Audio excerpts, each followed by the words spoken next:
Hello and welcome to another Analysis Behind the News, where we provide the perspective that you can use to help save American liberty and independence.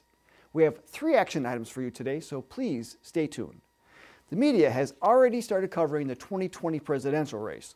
Just this last week, we saw articles covering Trump, Bernie Sanders, Elizabeth Warren, and Hillary Clinton.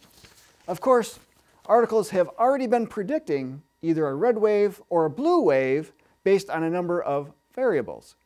Yet, the media has so far missed reporting on what could be a key factor for 2020. And if it's not a key factor, it definitely could be within the next handful of election cycles. So, what is that factor? Well, the New American Magazine reported on it this morning. The headline: Connecticut votes to scrap the constitutional method of presidential election.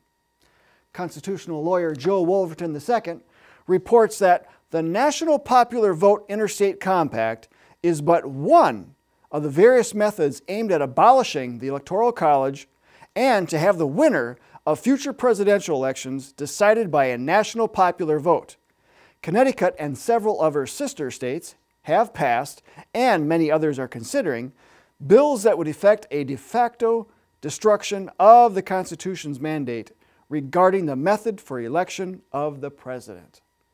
Opponents to the Electoral College argue that using the popular vote as a direct means of electing the president would make it fairer for all and would be best. Mr. Wolverton helps to put this into perspective when he wrote, "Put simply, the National Popular Vote Initiative would radically alter the constitutional process for picking a president and would do so without following the method provided in the Constitution for changing that document. Rather than debating what would be best in matters related to the federal government, we need only discuss what is constitutional. Because when we go outside of the Constitution, we strip away the safeguards the Constitution provides to protect our liberties, as well as us from tyranny. Case in point, the 17th Amendment, which provided for a direct election of U.S. senators by state citizens, didn't used to be that way for the first 120-some years of our republic. As prescribed by the Constitution, Article 1, Section 3, the state legislators were to have chosen the 2 U.S. senators to represent them in the federal government. To help balance out the sovereignty between the state and the individual on the federal level, the House of Representatives were to be chosen by the people. This also provided a check on the fiscal responsibility of Congress. If Congress spent above and beyond what it brought in, then the states were sent an apportioned bill to pay. This meant that U.S. senators would have to face angry state legislators who were expected to also face angry taxpayers to raise the funds to cover the bill. U.S. debt rarely got over 30% of GDP. Yet, after 1913, when the 17th Amendment was ratified, the accumulation of debt skyrocketed, and currently, one of the biggest payments we as a country make is an interest payment on the $20 trillion debt we've accumulated. So that's how we have fared doing away with that constitutional check. The Electoral College has been watered down in various state legislatures over the years, trying to get us to the point of direct election of president, which is a slippery slope that will lead us to directly voting on laws. Suddenly, the republic that our founders created to protect our God-given liberties will give way to democracy, of which the majority can do whatever it votes.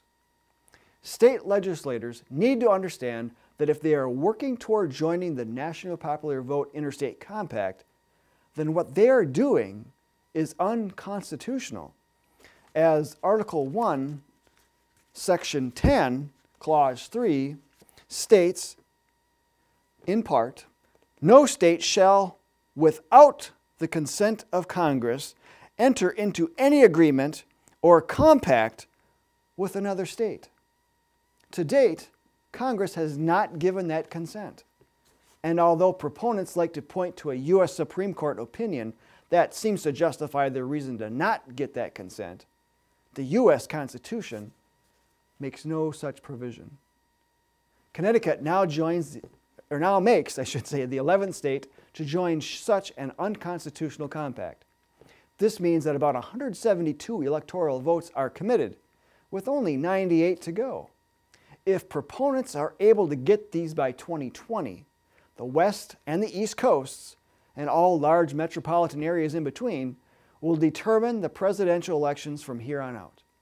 And the blue wave that Democrats are hoping to see will be a tsunami. Now let us be clear. The John Birch Society does not promote candidates nor political parties, because we know that not one partisan side holds a monopoly on tyranny. Yet switching to a national popular vote will usher in tyranny much faster, no matter which party gets voted in. To help sort through what can be a complicated subject, we have a short video that can help. So, action item number 1. Watch our popular Why the Electoral College animated video. A link is included in the video description. Then, action item number 2, contact your state legislatures and tell them not to get involved in this compact, but that they should protect the Electoral College. Again, a link is in the description to a pre-written email. And action item number 3, consider putting your time, talent, and skills to work in saving our precious American heritage. Join the John Birch Society today at jbs.org. And if you like the coverage that Mr. Art Thompson gave last week, then you'll appreciate knowing that he will have his own show. It will be called Myths vs. Facts, which is based off of his book, To the Victor Go the Myths and Monuments. It will be live on Facebook every Tuesday at 2 p.m. starting May 29th. Of course, after the live show, we'll place it on all of our related social media platforms. So please tune in. And until next time, we'll see you then.